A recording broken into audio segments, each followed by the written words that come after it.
દ્વારકાધીશ જય શ્રી રામ। જો આપણે ગયા છીએ આપણા કેમ્પ પર।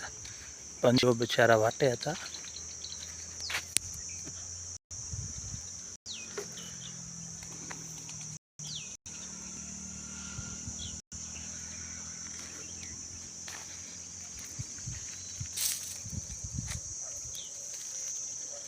તો આવી રીતે આપણી સેવા હવે ફળી છે।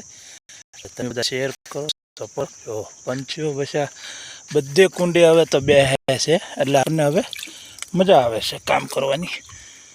અને આ તો છે ને ભગવાન આપણને સમય આપ્યો છે એટલે થોડું ઘણું થાય છે। બાકી આ સમય કોઈ પાસે જ નહીં, પણ આપણે ભગવાનની દયા છે કે આપણી પાસે ભગવાન સમય હજી કાઢે છે। જો તમે પંછી જો, બસ આનંદ આવી જાય। આપણે આવીને એટલે એને આનંદ આવી જાય કે આપણું ભોજન આવી ગયું છે, ભોજન પણ આવી ગયું છે અને પાણી પણ આવી ગયું છે। અત્યારે તો બધે કુંડે આવે તો પંછીઓ બેઠા હોય ને એટલે મજા આવે આપણને। જુઓ તમને એમ થાય કે ના, પ્રભુની કૃપા હવે થઈ છે। હવે મને આમ ગૌરવ છે કે હવે આપણી સેવા પ્રભુ સુધી પહોંચી ગઈ છે કે હવે વાંધો નહીં। એટલે શેર કરો, સપોર્ટ કરો, જેથી કરીને આવી સેવા કરવાનો ખૂબ આગળ વધવાની તક મળે। જો બપોરે સવારે હું તો થોડોક સમય ભગવાન આપે એટલે કાઢી નાખું છું। તમે પણ થોડોક સમય કાઢો।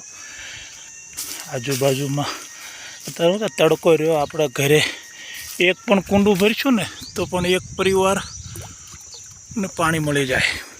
કહેતા નથી જમવાનું નહીં હોય ને તો એક ચાલશે, પણ પાણી વગર તો ન હાલે ને। આપણે એક ટાઈમ એક ગ્લાસ પાણી મોડું પીડ્યું હોય તો કેવા આપણે ભાંભરવા મળી। આ એની જેવું કાર્ય છે। ભગવાનની દયા। જો બપોરે આપણે જમીને મને બધા મારા મિત્ર એમ કહે કે તાર ટેમ રહે। હું કહું બસ ટેમ વાય નહીં, ટેમ તો કાઢવો પડે। ટેમ કોની પાસે છે, પણ પ્રભુ બધું કઢાવી દે છે, ટેમ એ કઢાવી દે છે, બધા કામ થઈ જાય છે, વાંધો નથી આવતો। આ રીતનું આપણે સમય મળે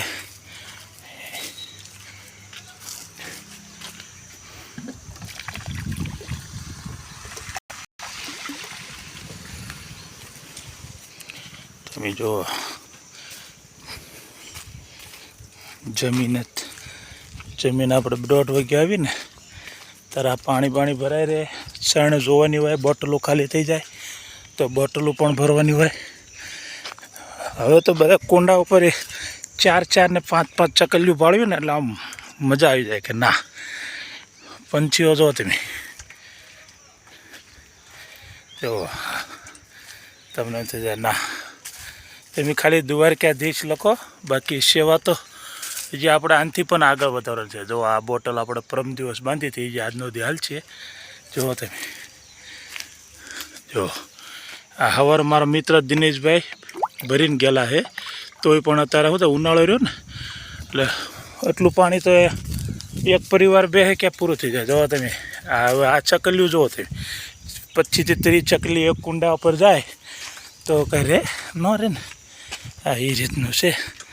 તો આપણે બપોરે બીજી સાઈડમાં જઈએ છીએ અને સવારે બીજી સાઈડમાં જઈએ, બપોરે આપણે આ સાઈડમાં આવી એટલે સવારમાં એ 6 વાગે આવે ત્યારે એ ભરી દે। એટલે આમાં તો સપોર્ટ હોય ને તો જ થાય, નકર તો આ બધું કાર્ય એકલા તો ન થાય ને। આમાં તો ઘરે પાછું કુંડા બનાવવા પડે, લાવવાના હોય ભાવનગરથી, પછી બોટલો ભરવાની હોય। હજી રવિવારે જો આ પંછી તમે જુઓ, તમે જોવો ને તો તમને થાય બસ આ તો પંખીડાનું માળું। થોડુંક વજન હોય એના લીધે થોડુંક નમે, એ આપણે થોડુંક બેલેન્સ કરી દેવાનું એટલે એને તકલીફ ના પડે। આવી રીતે વિડીયો એ માટે બનાવું છું કે મારામાંથી પણ શીખે। કહેતા નથી આ તો માવતરમાં હોય તો છોકરામાં આવે એવું પણ નથી. માવતરમાં હોય તો જ છોકરામાં આવે, નકર આવે નહીં. જો આ બોટલ હજી પમ દિવસે ભરી હતી, આજ ખાલી થઈ ગઈ. કાંઈ વાંધો નહીં, કાલે આવશું એટલે થોડીક સણ પણ લાવવાની છે. અત્યારે તો તડકો રહ્યો ને, હાવ રિઝલ્ટ તમે જુઓ. તમે પાણી જોઈ લો. આજ પાણી તો બધે થઈ રહ્યું છે, પણ આ બોટલ જે આપણે ભરવી પડશે.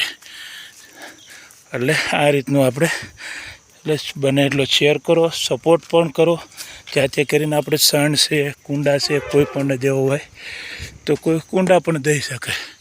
તો હજી આપણે તો આ બધા કુંડાને એવું વધારવાનું જ છે. રોડે તે હું આમ ભાવનગર રોડ ઉપર મામાના ઓટલે છે, હનુમાન દાદા છે, એ બધે હું કીધું આપણે જાવી જ છીએ. હજી આપણે જ્યાં હું મારા રૂટમાં નીકળું ને એટલે ગાડીએ આપણે કુંડા સાથે જ રાખવી છે. કુંડા, સણ એ બે વસ્તુ હારે જ ભાઈ. જો આ અમારા મહાદેવનું મંદિર છે. જે કોઈ મહાદેવને માનતા હોય મહાદેવ લખો અને જય દ્વારકા. મહાદેવ લખવાનું ભૂલતા નહીં. જય મહાદેવ.